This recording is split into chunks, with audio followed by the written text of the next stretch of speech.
Pangum langayate girim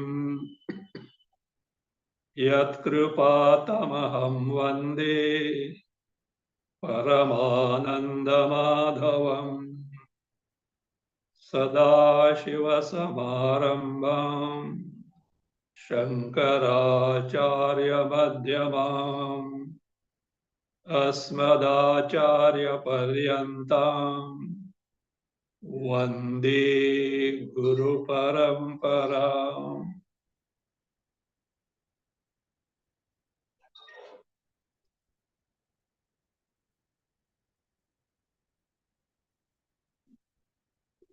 Bhagavad Gita, chapter 18, verse 40.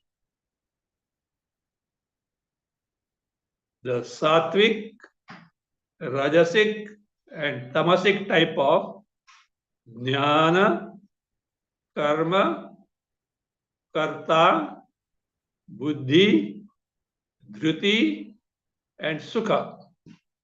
These were described. Now the question arises,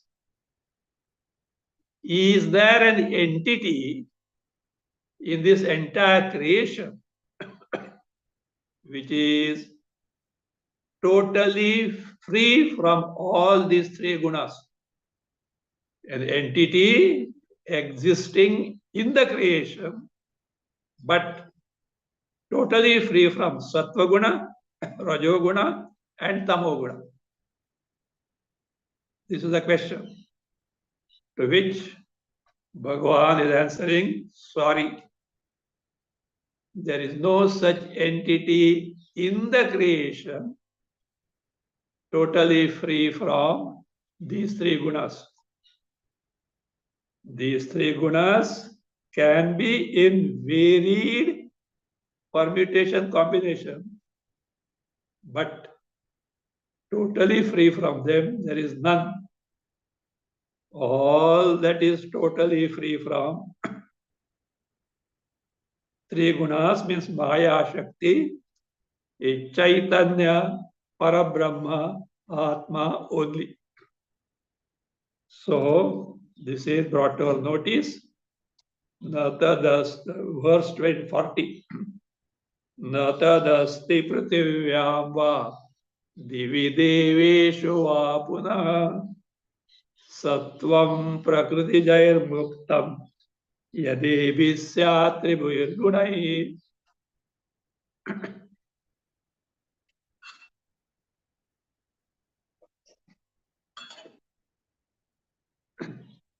Prativyam, on the earth, va divi deveshu, in the heaven, among the existing deities, there is no such entity which is free from sattvam. Sattvam means here a being, living being. It can be the animal kingdom or also the plant kingdom. They say even in inert rocks, etc., a very, very, very rudimentary antakarana is there, they say. For practical purpose, the reflection of Chaitanya Chidabhasa is almost nil in these. That's why they are inert. Yet it is said at places that there is very rudimentary antakarana. Anyway, in any living beings, whether animal kingdom or plant kingdom, if you want, even take also stones, etc., there is no entity totally free from these three gunas means Maya Shakti. Trigunatmika Maya. Free from the three gunas of this Maya. They are there invariably in a varying degree. Till now, in the context of summarizing the entire teaching of the Gita,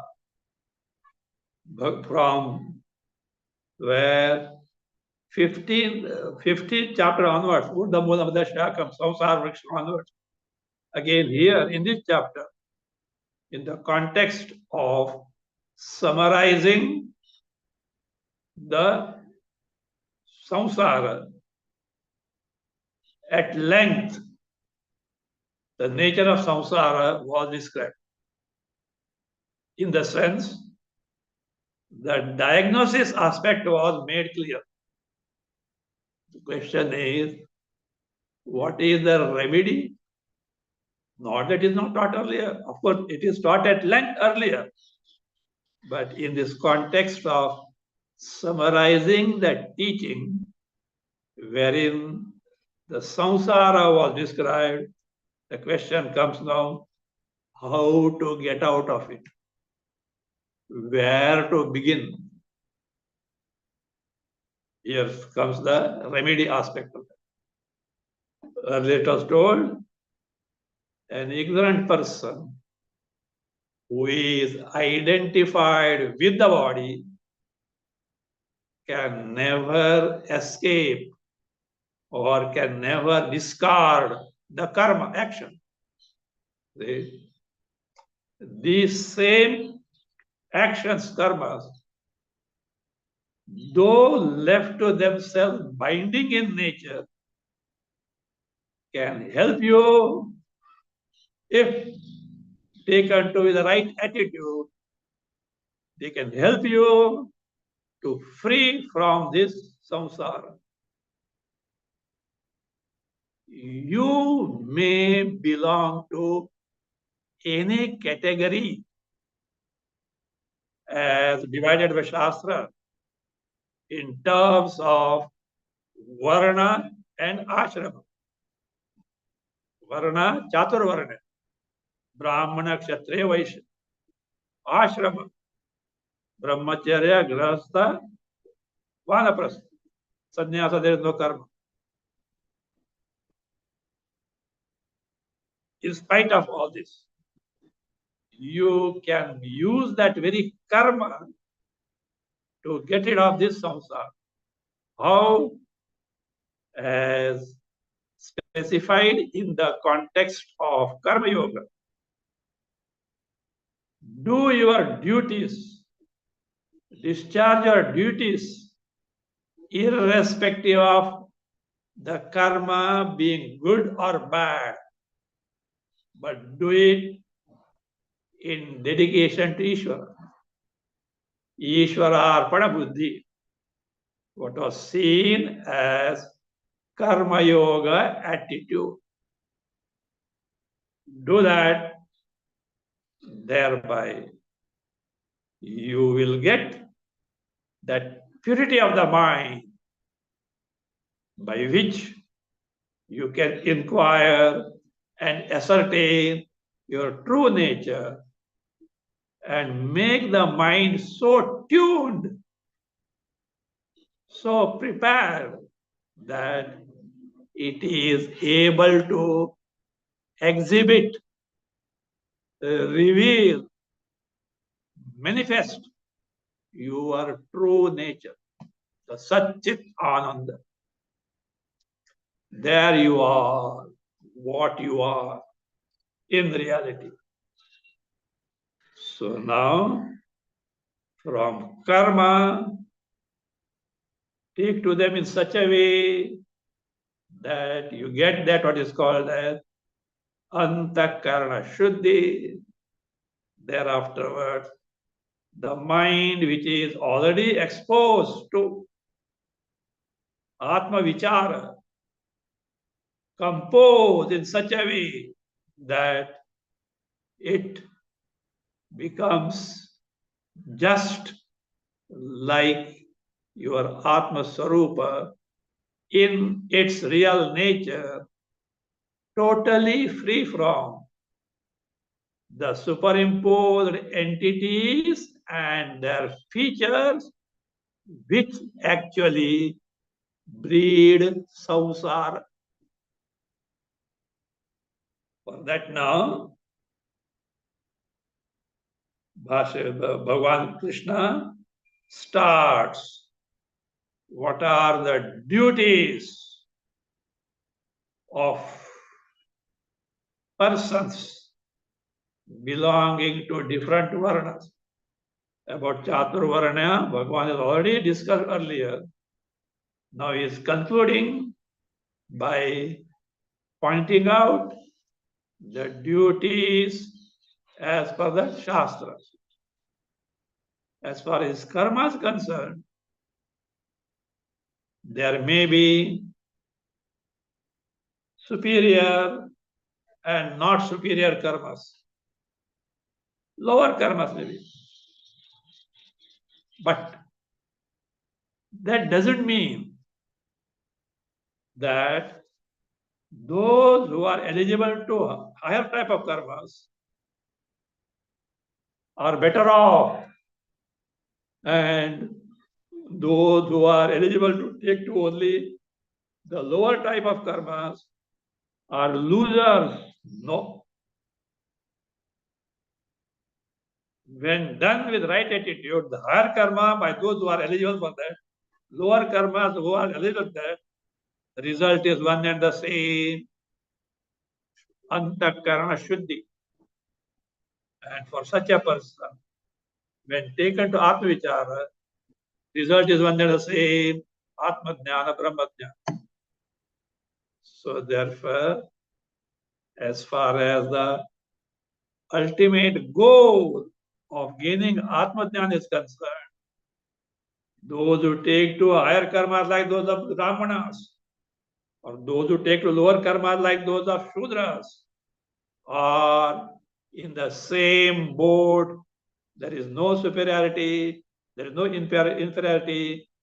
All are equally eligible to gain this knowledge.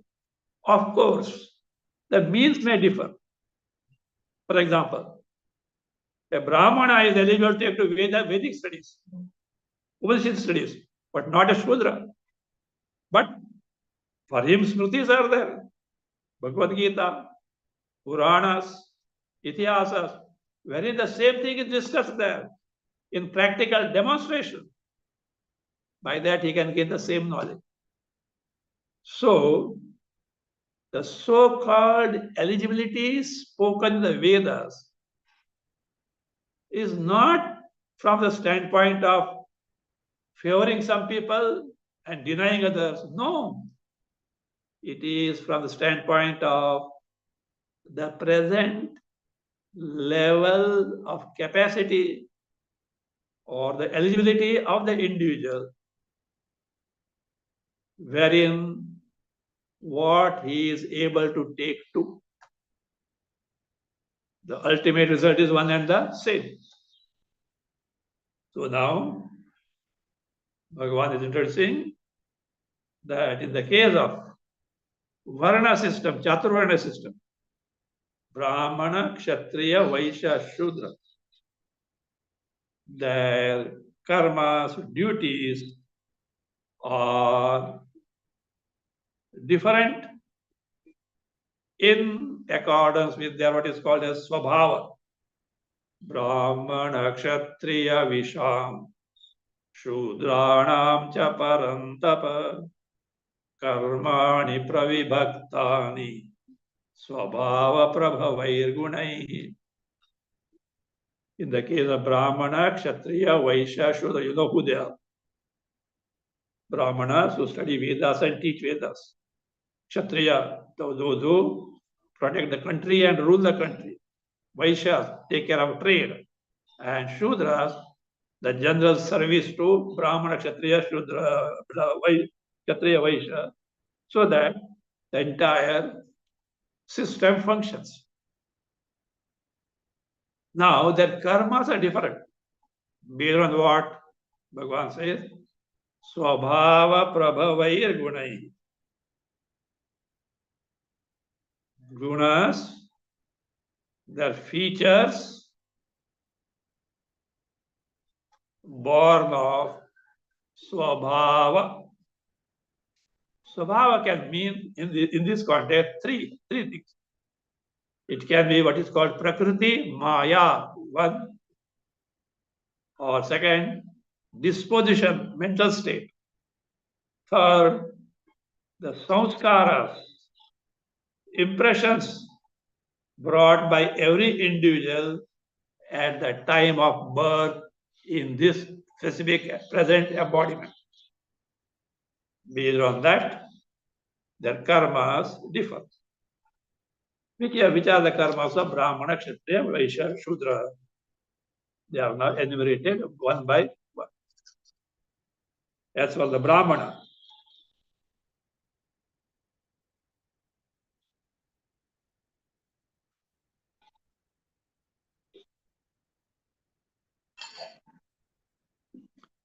Shamo Damas Shaucham Shantirarjavameva cha Jnanam Vijnanamastikyam Brahma Karma Savavajam. These are the karmas to be taken to by Brahmana by their very disposition, by their very, that is,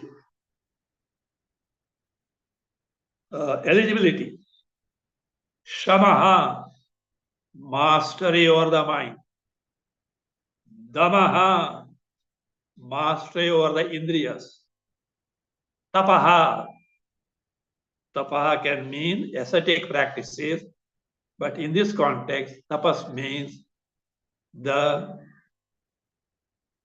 varnashrama karma. Performance of the karmas as per the varna, the Brahmana varna. Shaucham, purity, cleanliness. Inside, in the mind, clean mind, free from kama, krodha, lobha, moha, mada, matsara. Whereas outside, a clean body, clean dress, clean surrounding. Shanti, shanti, that disposition wherein one doesn't get angry or one doesn't get disturbed, even if something wrong is done to that person by others. Even though someone does wrong to him, this person doesn't lose the cool of his mind, like Shanti.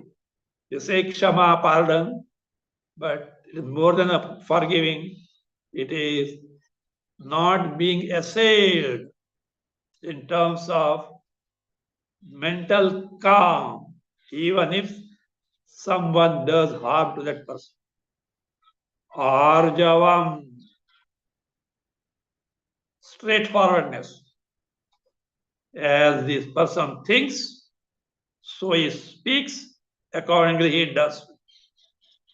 A perfect alignment in thinking, speaking, and doing. Jnanam, Shastrartha Jnana. Gaining the knowledge contained in the Shastra. Vijnanam, subjecting that knowledge gained through Shastra to one's Anubhava. Get the direct experience in accordance with the Shastra. Astikyam, Shraddha. Shraddha in the Ishvara, Shraddha in the Shastra, Shraddha in the Guru, Shraddha in oneself, that I shall accomplish this. These are Brahma Karma Swabhava. the karmas naturally to be taken to by a Brahmana.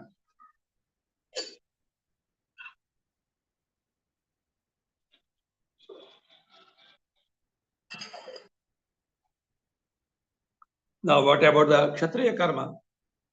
Shauryam tejo dhrutir daksham yuddhe chapyapalayanam dhanam ishvara bhavasya kshatram karma svabhavajam. Shaurya means that capacity to overpower the enemy. Teja, not being assailed by others, remaining unassailed, unattacked. Dhruti, that boldness to pursue the efforts even on the face of many obstructions. Daksham, alertness. Even in adverse circumstances, trying to know what is right and what is wrong, or otherwise called as the presence of mind. What should be done at what time is able to decide even on the face of adverse situations. Daksha, alert, that alertness. Yuddhe cha api apalayanam. In a righteous war, even if it comes to death, no running away, face it and or try your best. Dhanam, giving in charity, sharing what is excess with oneself. Charity has to be according to one's capacity. But one thing,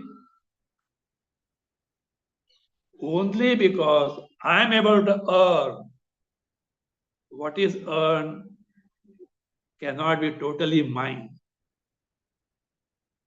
We are earning from public world, public creation, the creation which is affected by Ishvara for one and all. Therefore, the produce in the creation is for everyone. Only because I have earned it by my capacity, truly it doesn't belong to me. Though I have got every freedom to share with others. If I take more than what I need, I am no better than a thief. This is what our Shastra says. So here, Dhanam, giving charity, Ishvara Bhava, that overlordship, the power of good governance, power of good administration. So these are Kshatra Karma Swabhavajam, natural to Kshatriyas. What about the Vaishya? Krishi Gauraksha Vanijam, Vaishya Karma Swabhavajam, Paricharyatmakam Karma, Shudrasyapi Swabhavajam. Krishi, agriculture. Gauraksha, animal husbandry, tending cows, etc. Vanijam, trade. These are natural to Vaishya, the Vaishya Varna, traders. As far as Shudra is concerned, Paricharyatmakam, the hands and legs that work for the Brahmana, Kshatriya, Vaishya, depending on their need. they are eligible for that. Now, no doubt, there is a degree of variation in terms of high and low nature of these karmas. The karma of Brahmana needs high intelligence. That of Shudra may not need.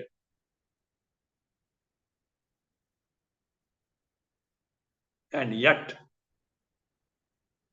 discharging one's duty, one can gain the highest accomplishment, whether it is a Brahmana or a Vaishya, Kshatriya, Vaishya or Shudra. As far as that highest accomplishment is concerned, it is one and the same for all. Not that more for Brahmana, least for Shudra. No, one and the same. See, the Prime Minister of the country is serving the country. The street scavenger also is serving the country. Maybe or certainly the duty of the Prime Minister needs high intelligence. That of a scavenger doesn't need it yet, as far as the nation is concerned. The services of both are what? Needed equally by the country, nation. Is it not? Otherwise, see, let the scavengers go on strike. What is the plight of the country? Or a prime minister who is not fit for the job. Everybody claims for that. And if the country goes in their hand, what is the plight of the country? So they may vary, but service to country one not say. Likewise here, karma of Brahmana may appear to be superior because it needs higher intelligence. The Kshatriya, Vaishya, Shudra may appear not at all that much requiring intelligence. Yet, because their disposition is so, they have to take to the respective karmas and again the same Shuddhi, purity of Antakarna, which enables all to gain the Atma Jnana. So that is how these karmas, whether those of Brahmana or Kshatriya or Shudra, Vaishya or Shudra, how they are to be utilized to gain the highest accomplishment, Bhagavan is going to now describe. Sve sve karmanyabhirataha samsiddhim labhate naraha swakarma nirata siddhim yatha vindati tatshunu. The person engaged in one's discharging one's duty gains one and the same samsiddhi.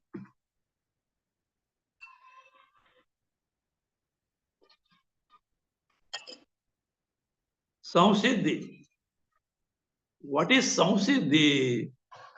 It means jnana nishtha yogyata lakshana siddhi, accomplishment. Accomplishment which is fit to gain the steadfastness in the knowledge of one's true nature, Atma Jnana, Brahma Jnana, Bhagavad Jnana. So, Brahmana by his karma, Kshatriya by doing his karma, Vaishya by doing his karma, Shudra by doing his karma, is able to get one and the same samsiddhi, the fitness, the eligibility gain to gain the knowledge. How it is gained? Arjuna, please listen. I am going to tell that.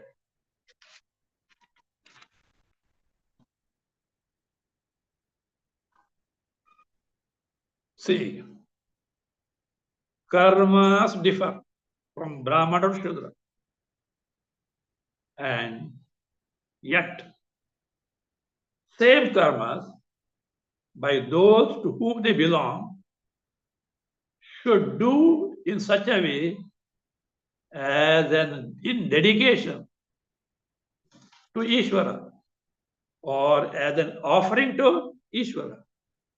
If one does that, irrespective of high and low karmas, all are bound to get one and the same samsiddhi, that eligibility to gain the knowledge. Who is that Ishvara? Yata pravrittir bhutanam yena sarvamidam tatam swakarmana tamabhyarcha siddhim vindati manava. The first line, in the first line, Bhagavan Krishna is defining who is the Parameshwara. Who is that Bhagavan? Says, Yata pravrittir bhutana.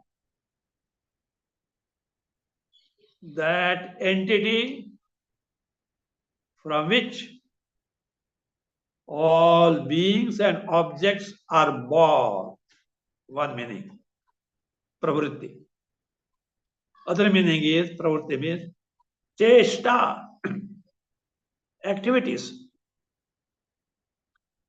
That entity, because of which all living beings are able to take to their respective karmas, activities. In the sense,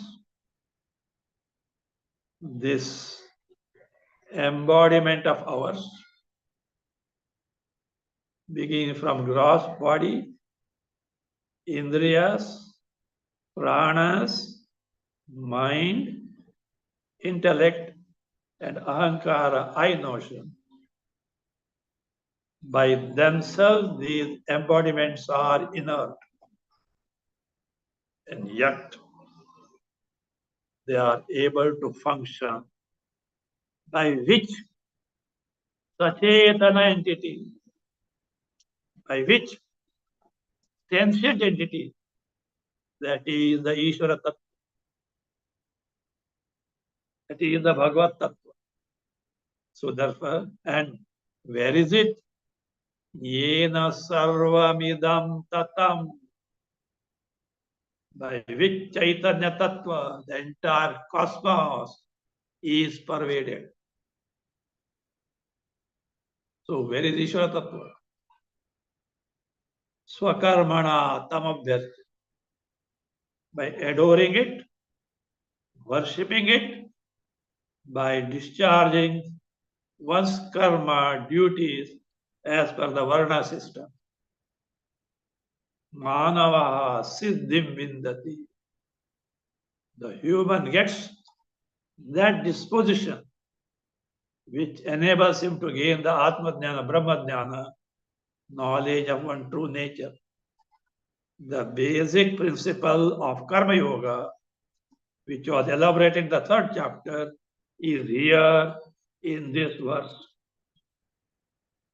Swakarmana tamabhyarcha.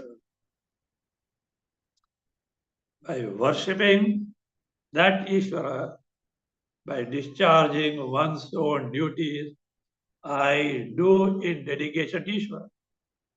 I offer this to Ishvara. Why? Shastra says so. No other criterion. Ishvara has said so in the Shastra. It is for my good, for my ultimate good.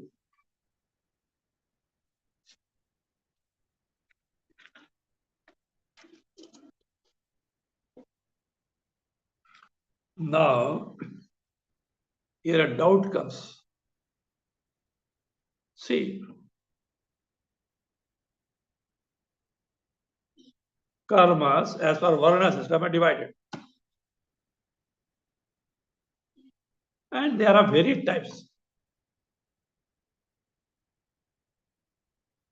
There is levels of superiority and inferiority also. What Shastra says, do the karma in accordance with your Varna. The question may come, I may be able to do karma belonging to other Varna than mine in a better way, in an efficient way. Why should I not do that? Shastra says no. Stick to karma of your own Varna or what is meant for you as per the Shastra. Even if by its very nature that karma is defective. And even if you are in a position to do the karma of other Varna in a better way, yet stick to your karma, though defective in nature. Because if you shift to other karmas, it shows you have been influenced so by your raga and dvesha, your likes and dislikes. So when the likes and dislikes are the criteria in doing karma, it cannot be an offering to Ishvara. Because your desires happen to be more prominent than your dedication to Ishvara. So that's it. Shreyan swadharmo viguna paradharma svanushtita swabhavaniyatam karma kurvannapnoti kilbisham. Arjuna, the karma enjoined by your disposition, swabhava. See, dharma means karma also. I mean, don't bring religion here. One of the meaning of dharma is karma. Even punya is dharma. Dharma has got many meanings. Here, dharma means karma. Swadharma, one's own karma duty, enjoined by my disposition. Su anushita paradharmat shreyam. It is far, far better than others' karma done more efficiently. Because the karma, according to my swabhava, my prakriti, the trigunatmika maya in me, see, even if defective, it cannot bring you bad lot. It will certainly will give you antakarana shuddhi, even if you are able to take others' karma more efficiently.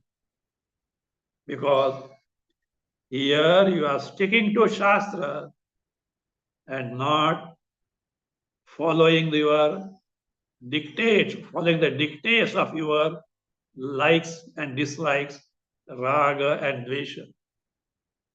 If you are guided by raga dvesha, certainly they become more powerful and you are not in a position to dedicate this to the Ishvara. And the promised result, Shuddhanta Karma, is not possible. You may say, they are my karma defective. Never mind. Even a butcher's work, for him, he is the one that he has taken to. See, he is selling meat. There are people who survive on that. They are all Bhagavad Swarupas. I do that. That's all. But killing is what? Papa. In his case, that papa doesn't affect him. Just as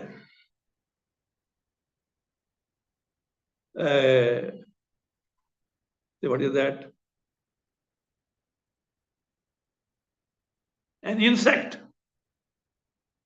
which has got poison in itself is not affected by that poison. Others will get affected, but not that insect. So like this. So discharge of one's karma doesn't bring papa at all. Because raga dvesha do not play a role there. For example, in Mahabharata, Dronacharya, though a Brahmana, he was discharging the karma of a Kshatriya. The greatest blunder that he has done. So that is why he was killed by a method which superficially appeared as adharmic, but he deserved that. He should not have fought the battle, being a Brahmana, but helpless. Took a job in Duryodhana's court and he has to fight it. So like this, because what is the criteria there? Not the duty, remuneration that he is going to get. So that means the case,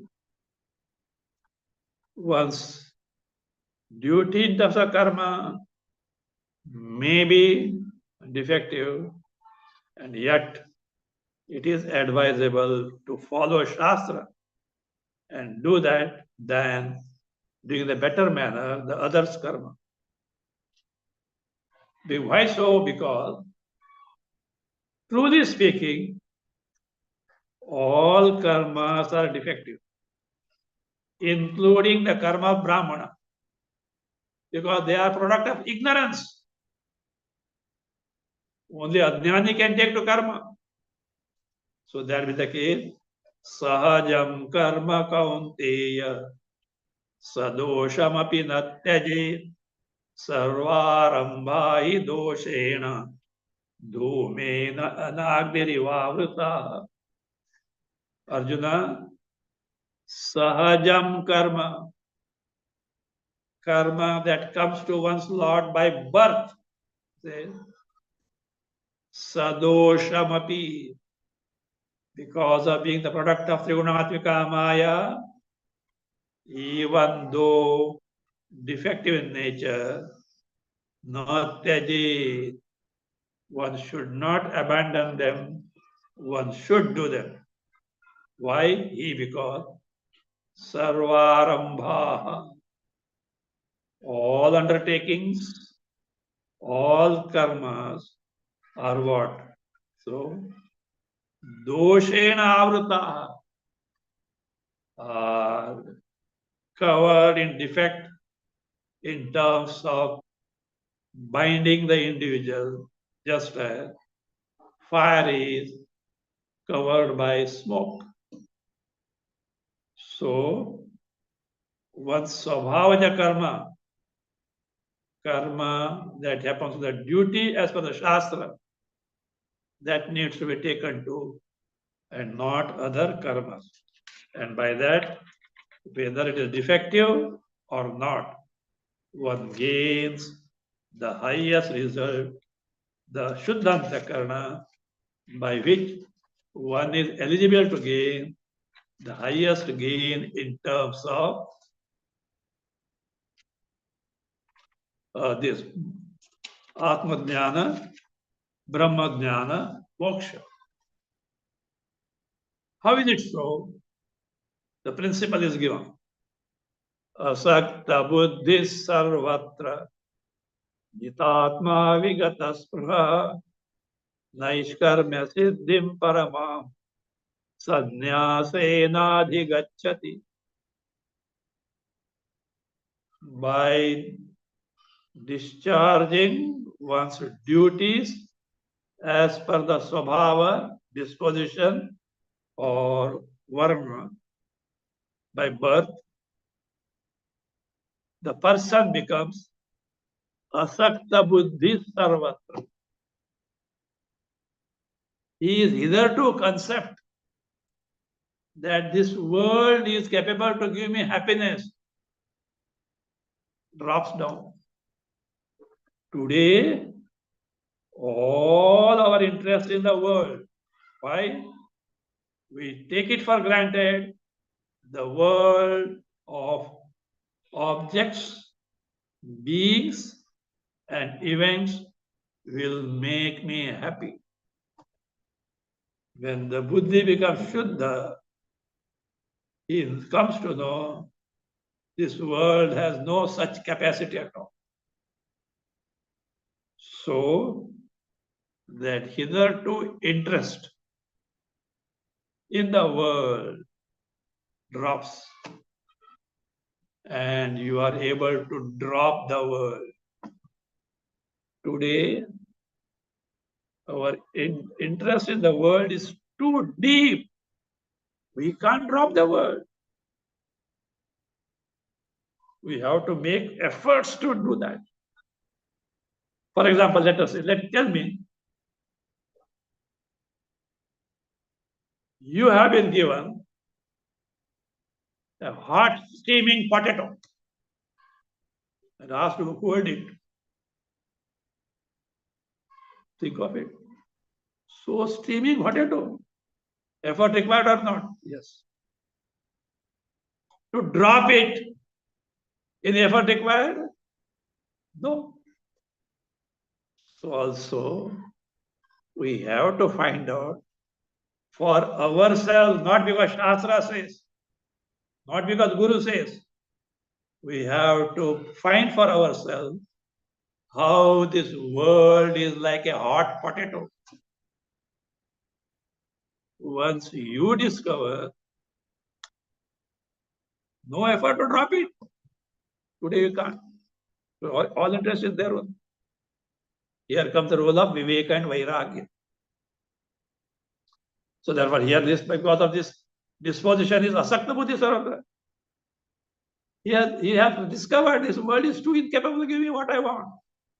So no preeti in anything. Jitatma. So that is, he has mastered his indriyas, mind, the body. Vigata spruha, hankering for happiness from any objects, etc., vishayas, is no more there. Such a person. Paramam Siddhi. Till now it was Karmaja Siddhi. Disposition gained through karma. That leads him to Paramam Siddhi, that is Naishkarmya Siddhi. Highest accomplishment, which is described as Naishkarmya. Is that very high level technical word. Naishkarmya means a state or an entity wherein karmas are not possible. Karmas are not possible. What is that state? What is the entity? For karma, what is required? Upadhi, embodiment. Chaitanya Swarupa Atma Brahma alone is the one free from embodiment, therefore free from karma. So Naishkarmya state means state of abidance of the mind in Atma Swarupa, Brahma Swarupa, Chaitanya Swarupa, where actions, karmas are next to impossible. Means he gets Atma Jnana, Brahma Jnana, Moksha. How? Sannyasena. Sannyasa can take two ways. By Jnana Lakshana Sannyasa. Sannyasa characterized by Jnana. Or Karma Sannyasa. Give karma and become eligible to gain the knowledge.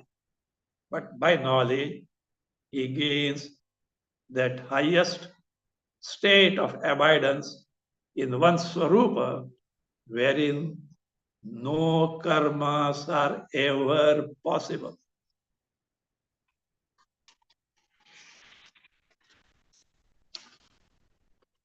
Now comes, well, Swakarmana tamabharcha siddhim vindati manav.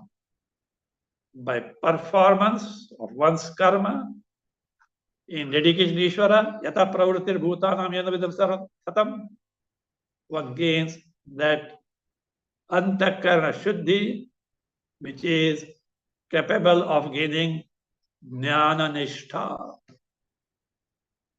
So chitta shuddhi is gained. Shuddha antakarana is gained. The disposition which enables you to gain steadfastness, Atma Jnana gain. But how it leads to Atma Jnana? How it leads to Brahma Jnana? That process, Arjuna, you please listen from me. Siddhim prapto yata brahma tathapnoti nibodhami samasena kaunteya nishtha jnanasya ya para. A person who has gained siddhi. What is siddhi? The disposition which enables him to gain steadfastness in Atma Jnana, Brahma Jnana. Such a person, how he gains this Brahma in terms of Jnanishta. Please listen in short. Here, in this verse, Bhagwan Krishna gives an equation. Brahma Prapti is equal to Jnana Nishtha. What do you mean by gaining Brahma? Is it getting some money? No. It is Jnana Nishtha. It is a firm abidance in the knowledge of one's true nature. The firm abidance, being aware of our true nature. The firm abidance in the experience of our true nature. Brahma Prapti is equal to Jnana Nishtha. How it is gained is now elaborated. Before that, Bhashyakara at length tells in the commentary of this verse how exactly this knowledge takes place. Briefly, we'll touch next time and proceed further.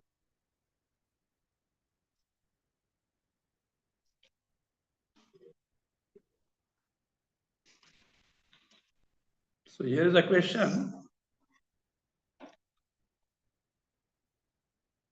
See, there is a popular prayer asking for Anayasena maranam. That the death should come readily, easily, without suffering.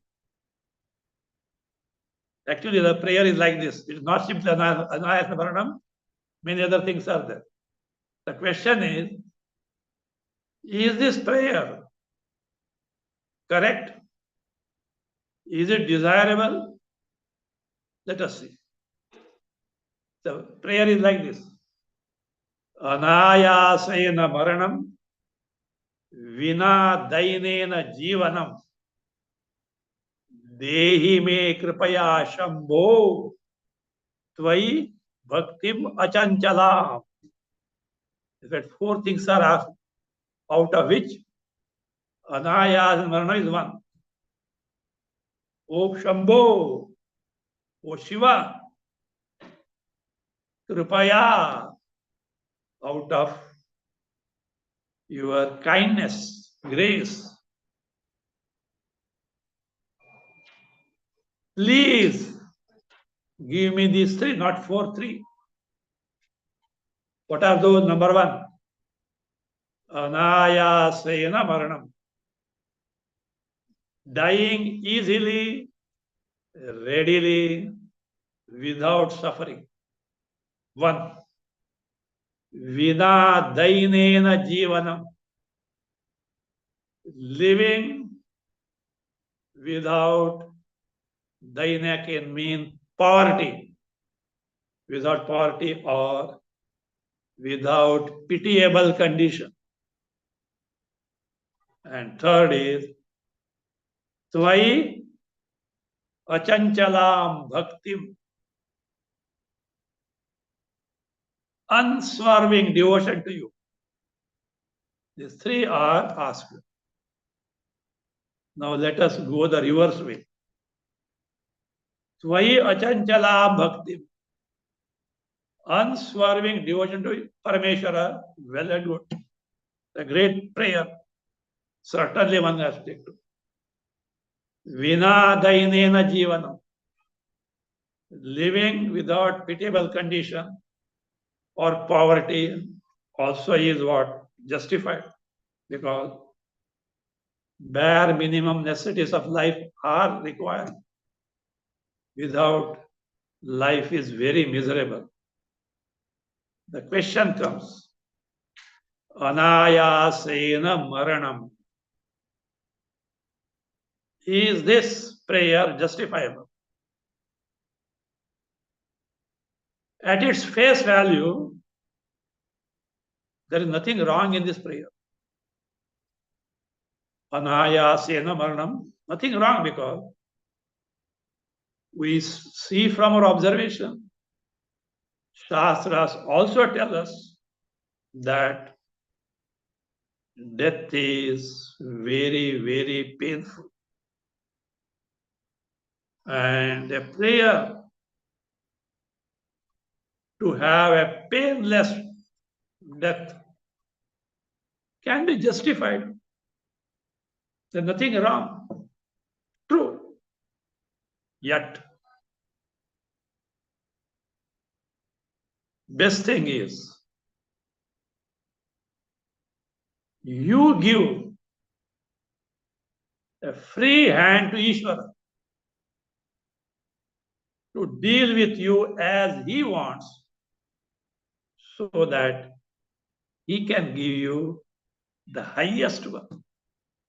Now tell me, sir, you are, this is my opinion, okay, or my view, you are asking a painless death. When? No. Is this your first embodiment? Tell me. Since beginningless time till now, you have undergone endless embodiment, endless death, Are you aware of anything of the past? How painful they were? And the present mode of death is determined by your prarabdha. Prarabdha needs to be undergone. If you try to meddle in the prarabdha, to some extent, you may get relieved now, but the impact of karma is still waiting in future. One way or other, at one time or other, that karma will haunt you. You'll have to face it. You'll have to pay for it. So, you pray, Ishvara may oblige temporarily. But in the long run, you are the loser because Ishvara knows the best. See, you are driving in an unknown region. You put the GPS on, global positioning system. It tells you left, right, straight. You have to obey it implicitly. And if you don't obey it implicitly, that GPS has to reset the entire route. As a result, you get delayed in reaching the destination. And if you are asking Bhagavan, Anayasa Maranam, it clearly shows that you have got Shraddha in Bhagavan. Not only Shraddha, you have got the Shraddha in his Shakti, Sarva Shaktiman. If that Shraddha is there, can't you leave that to Bhagavan himself? Bhagavan, you see what is best for me and do accordingly. Why you interfere with your will in between? Bhagavan being all the time totally interested in their good will go out of the way to do anything for you. So what will happen? He will steer you through in such a way that finally you get the good, for which immediately you may have to go through pain like surgery. Surgeries are painful, but it's for the good of the patient. Like that, according to me, have Shraddha in the Ishvara and don't ask this petty thing, Anayasa, because you have got many more lives also. This is not a final life. And next life you may forget Bhagavan also. Who knows? So therefore, best thing is leave in the hands of others, because Bhagavan knows best thing. Here, I would like to share with you an incident which happened in the case of a gentleman. He was a devotee of Satya Sai Baba. Of course, I don't know what is your concept of Satya Sai Baba, etc. As far as I am concerned, I have tested him on the basis of Shastras, and I am found beyond any trace of doubt. He is nothing short of what he declares. Well, it is like this. Olden days, when Puttaparthi was very difficult of access,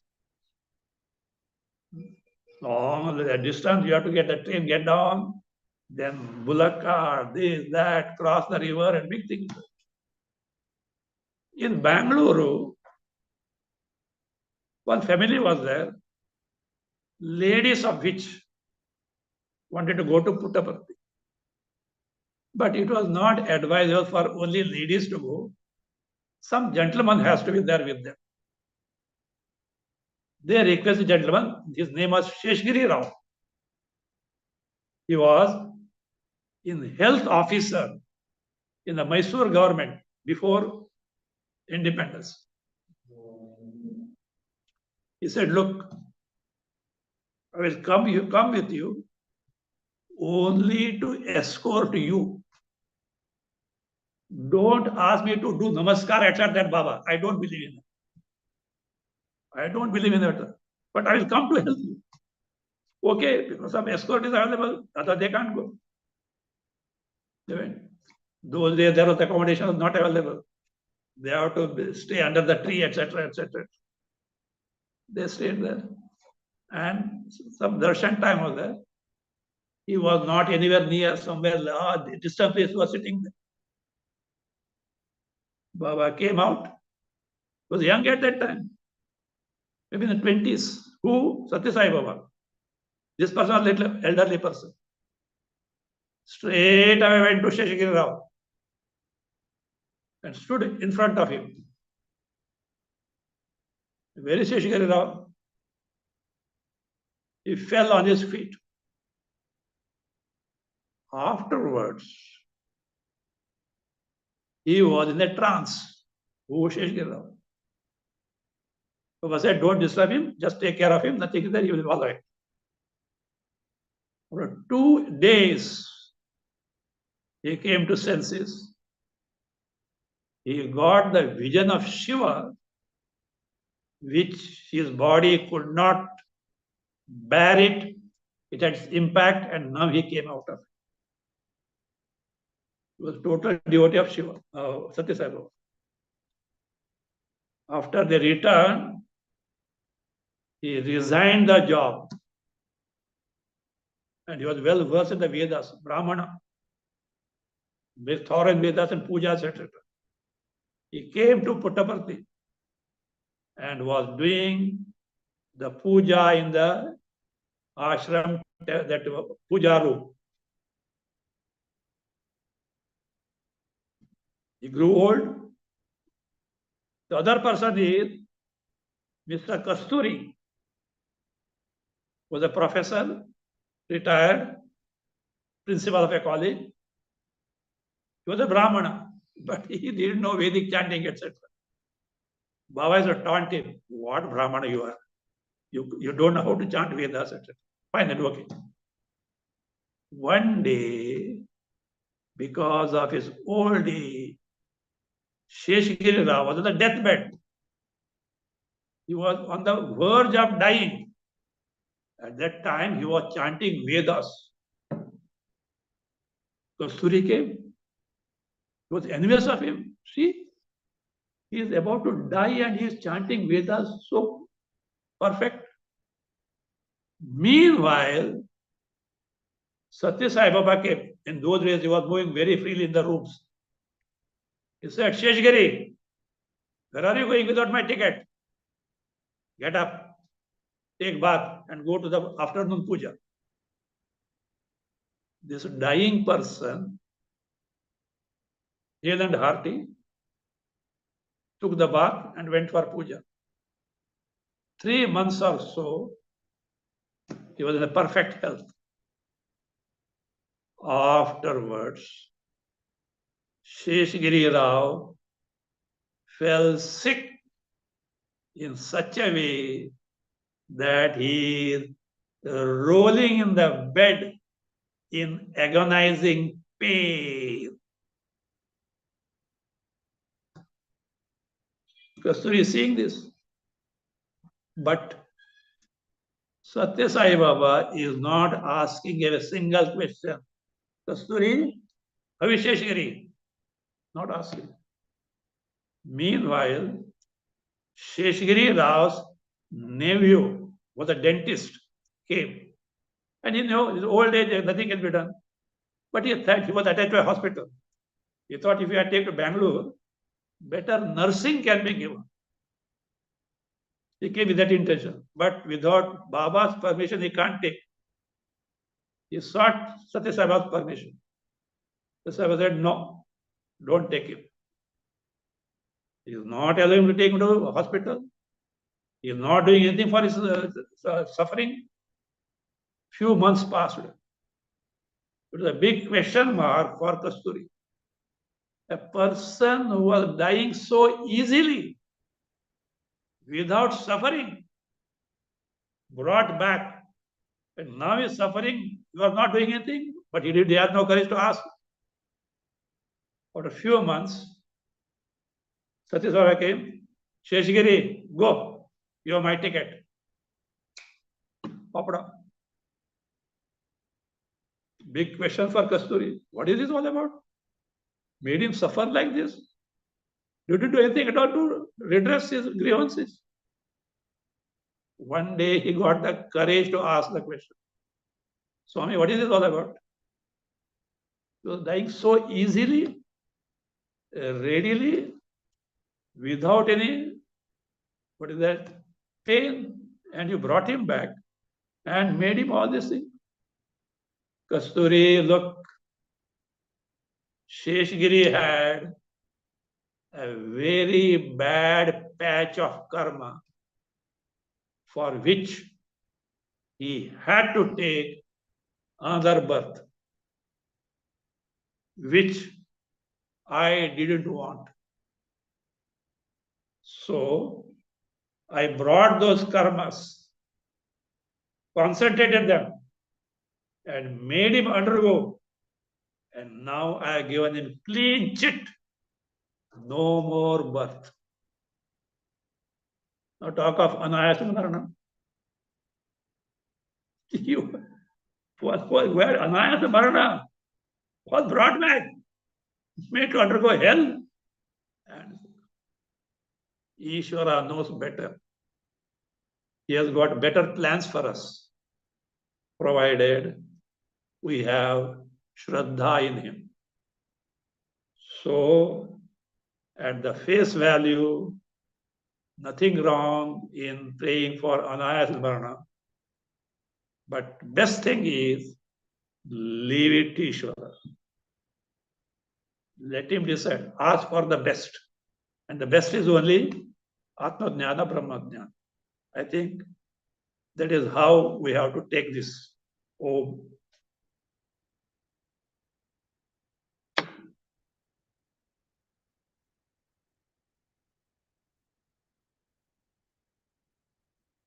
Om Samastaloka Sukhino Bhavantu. Om Shanti, Shanti, Shanti.